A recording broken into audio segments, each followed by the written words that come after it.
الذي خلق سبع سماوات طباقا ما ترى في خلق الرحمن من تفاوت আল্লাহ বললেন আকাশের দিকে তাকিয়ে দেখ পুরো আকাশটারে সাতটা স্তরে বিন্যস্ত করেছে কে? আকাশ কয়টা বলেন তো? সবাই বলেন। আপনাদের ঘুমে ধরেছে? আরো কয়েক মিনিট শুনবেন? হ্যাঁ, তাহলে তাকবীর বলেন, পড়েন লিল্লাহি তাকবীর। আকাশ কয়টা? আর জোরে কয়টা? একটার চেয়ে আরেকটা বড়। আমরা যেটা দেখি মহাশূন্য, এটা আকাশ না, এটার উপরে আকাশ। এটা প্রথম আকাশের মহাশূন্য, তারপর প্রথম আকাশ, তারপরে দ্বিতীয় আকাশের মহাশূন্য, দ্বিতীয় আকাশ, একটার চেয়ে আরেকটা বড়। বিশ্ব নেই বললেন তোমার হাতের আংটি যদি মরুভূমিতে ফেলে দাও, মরুভূমির তুলনায় তোমার আংটি যত ছোট, আল্লাহ দ্বিতীয় আকাশের তুলনায় আল্লাহ প্রথম আকাশটা ঠিক তত ছোট। ওইটার চেয়ে 3 নাম্বারটা বড়, 4 নাম্বারটা আরো বড়, অনেক বড়। আল্লাহ বলেন লাকাদ যায়্যানাস সামাআদ দুনিয়া বিমাসাবিহা ওয়া জাআলনাহা রুজুমান লিশ-শায়াতিন। তোমাদের প্রথম আকাশটার মহাশূন্যটাকে আমি তারা দিয়ে সুশোভিত করেছি। তারা আছে না? রাতের বেলা তারার মেলা দেখতে সুন্দর লাগে কি লাগে না? এই ছোট্ট ছোট্ট এরকম দেখা যায় না? তারাগুলো তো সাইজ এতটুকু না, এতটুকু কয়, এতটুকু আসলে কি এতটুকু? এই যে আকাশ দিয়ে বিমান যায়, এতটুকু দেখা যায়, এইভাবে ধরা যায়, মনে হয় আমি নিজে ধরতে পারবো। আসলে কি ধরতে পারবো? ভিতরে আছে 300, ঠিক কিনা? দূরে থাকার কারণে ছোট দেখা যায়। এই তারাগুলো এত এত দূরে, এই জন্য ছোট লাগে, আসলে ছোট না। এই সূর্য 9 কোটি 30 লক্ষ মাইল দূরে, এই জন্য একটা রুটির মতো মনে হয়। কত দূরে? 9 কোটি 30 লক্ষ মাইল। চিন্তা করতে পারেন? পৃথিবীর চেয়ে 13 লক্ষ গুণ বড়।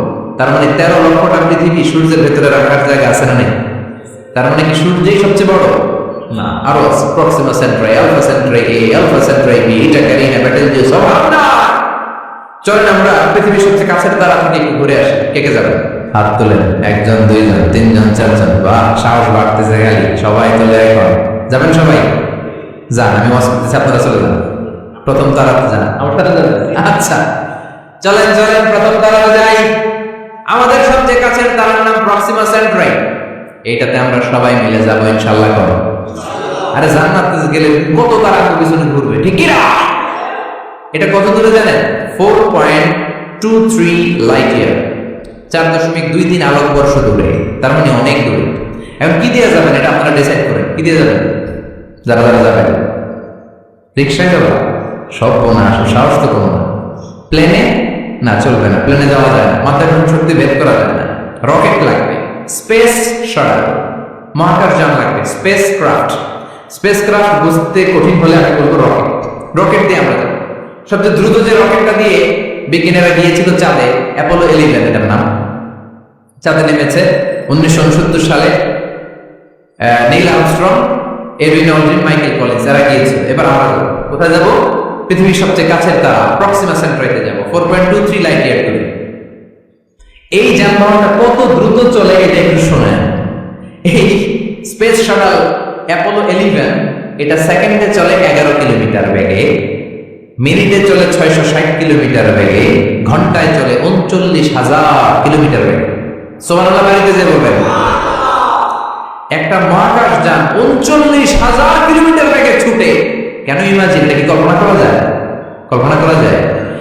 আমেরিকা বাংলাদেশ থেকে যত দূরে, অনেক দূর, ধরেন 10,000 কিলোমিটার দূর, ওই যানবাহনটা দিয়ে 1 ঘন্টায় 4 বার আমেরিকা যাওয়া যায়। 4 বার, তার মানে কত স্পিডি? ঘন্টায় চলে 39,000 কিলোমিটার। ওইটা দিয়ে আমরা যাবো পৃথিবীর সবচেয়ে কাছের তারার কাছে। যাবেন তো? খেয়াল করবেন, তারাটা দূরের তারা না, পৃথিবীর সবচেয়ে কাছের তারা, সূর্যের পরে সবচেয়ে কাছের যে তারাটা, ওইটাতে আমরা যাবো, প্রক্সিমা সেন্ট্রাই। ওই যানবাহনটা দিয়ে, যেটা ঘন্টায় চলে 39,000 কিলোমিটার। কত হাজার কিলোমিটার? 39,000 কিলোমিটার যাবেন 1 ঘন্টায়। এত দ্রুত যানবাহন দিয়ে যাবেন, তারপরেও ওইখানে পৌঁছতে আপনার 1,15,000 বছর লেগে যাবে।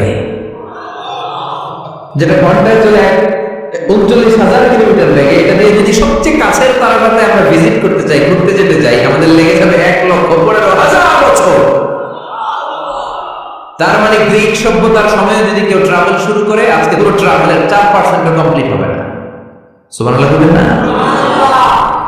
এখন আমি যাবো, আপনারা যাবেন, আমরা শুরু করলাম। যারা যারা হাত তুলছেন আর আমাকে আল্লাহ 1,15,000 বছর হায়াত দিয়ে দিল মনে করেন, আমরা যাওয়া শুরু করলাম। আর দুনিয়াতে যারা থাকবে ময়রা সব ভূত, সব মরবে। আমার নাতি মরবে, পুতি মরবে, সুতি মরবে, দুতি মরবে, খুতি মরবে, সব মরবে। ৬,০০০ জেনারেশন মরে যাবে, তারপরে ওইটাতে নামার সময় আমাদের হবে না। ৬,০০০ জেনারেশন চলে যাবে, ৬,০০০ প্রজন্ম শেষ হয়ে যাবে, তারপরে ওখানে নামা আমাদের তখনও সময় হবে না। চিল্লায় বলবেন আল্লাহু আকবার। সে আল্লাহ বললেন, গোলামানা কাদ যায়্যানা আস-সামাআ দুনিয়া বিমাসাবিহা ওয়া জাআলনাহা রুজুমান লিশ-শায়াতিন। তোমাদের প্রথম আকাশটা এরকম অসংখ্য তারা দিয়ে আমি বিউটিফাই করে দিয়েছি। I have beautified the closer sky with light, candles and stars. তারা দিয়ে সুশোভিত করেছি। সবচেয়ে কাছের তারার যদি অবস্থা হয়, তাহলে পৃথিবী থেকে সবচেয়ে দূরের তারার কি অবস্থা হবে? এটা হচ্ছে আমাদের গ্যালাক্সি ট্রাভেল। আমাদের এক গ্যালাক্সি থেকে আরেক গ্যালাক্সিতে গেলে কত সময় লাগবে? এরকম লক্ষ লক্ষ গ্যালাক্সি মহাবিশ্বে আছে না নেই? এই সব খেলা প্রথম আকাশের খেলা, তারপরে প্রথম আকাশের মহাশূন্যের খেলা, তারপরে প্রথম আকাশ।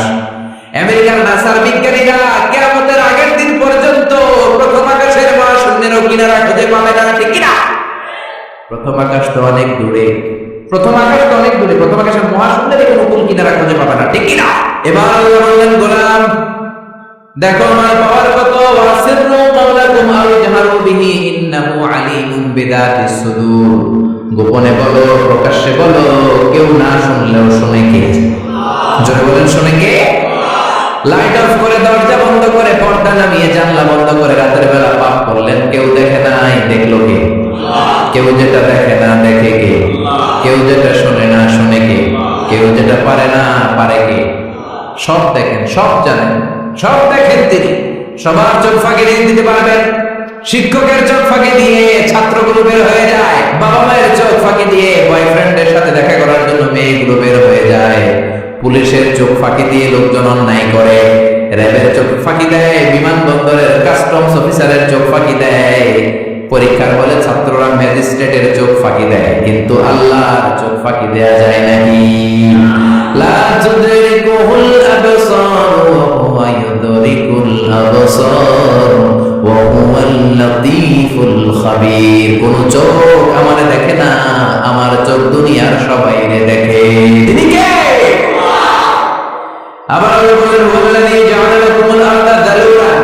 আল্লাহ তোমাদের জন্য জমিনটারে বানিয়েছেন যালুল। যালুল মানে হলো ফিরাশ, মানে বিছানা। আল্লাযী জাআলা লাকুমুল আরদা ফিরাশা। আল্লাহ তোমাদের জন্য জমিনটাকে বিছানা বানিয়েছেন। এই বিছানার মতো না জমিনটা? উঁচু নিচু হলে তো চড়তে পারতাম না, তাহলে গাড়ি নিয়ে এমনি উঠা লাগতো একবার, এমনি একবার, আবার এমনি এমনি চালাইতে পারতাম। জোরে বলেন, ফ্ল্যাট। পৃথিবীটা ফ্ল্যাট করে দিলে বিমান থেকে দেখা যায়, আর মনে হয় এক একটা জমিন কার্পেটের মতো সুন্দর করে রেখেছেন কে?